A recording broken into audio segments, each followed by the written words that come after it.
On the edge of a quiet fishing village, where the salty breeze carried the sound of waves and gulls, there lived Thomas, a gentle old fisherman. His hut was made of bamboo and palm leaves, sitting right by the sandy shore. Outside grew a small patch of herbs and a few banana trees that bent in the wind. Thomas had lived there alone for many years, ever since his wife had passed. He had no children to keep him company, but he was never lonely. For Thomas had a companion, a little brown hen named Daisy. Her feathers shone golden in the sunlight, with tiny specks of white, and her curious eyes followed him wherever he went. When Thomas repaired his fishing nets, Daisy pecked nearby. When he sat by the water, humming to himself, Daisy waddled close, clucking softly as though answering his thoughts.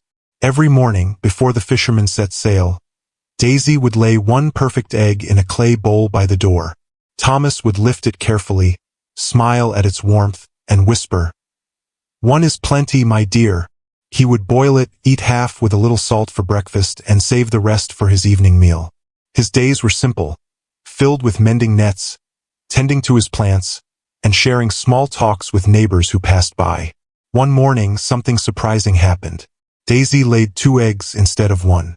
Thomas stared at them, blinking in disbelief. "2," he murmured.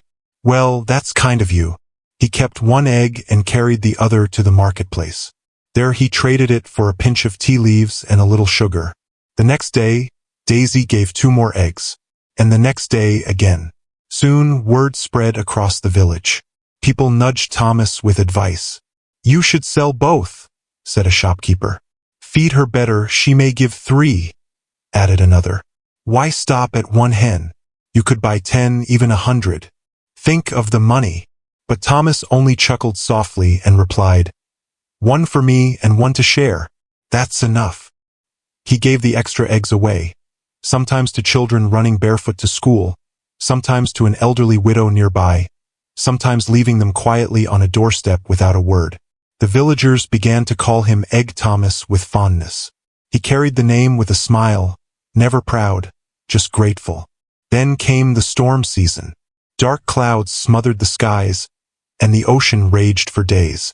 Fishing boats were destroyed, nets swept away, and hunger crept into many homes. Families who once traded fish for rice now had nothing to eat. Yet, through the howling wind and heavy rains, Daisy kept laying 2 eggs each morning. Thomas had been saving many of them, keeping some boiled and others preserved in brine. Quietly, without announcement, he began handing them out. He gave eggs to families with crying children, to neighbors shivering in damp clothes, to anyone whose cupboards had gone empty. One afternoon, as the storm clouds thinned, a group of villagers came to him. Their eyes were full of both gratitude and confusion.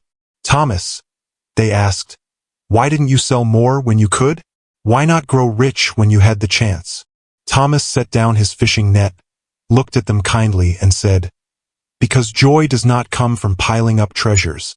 It comes from knowing we already have enough, and sharing the extra when it matters most."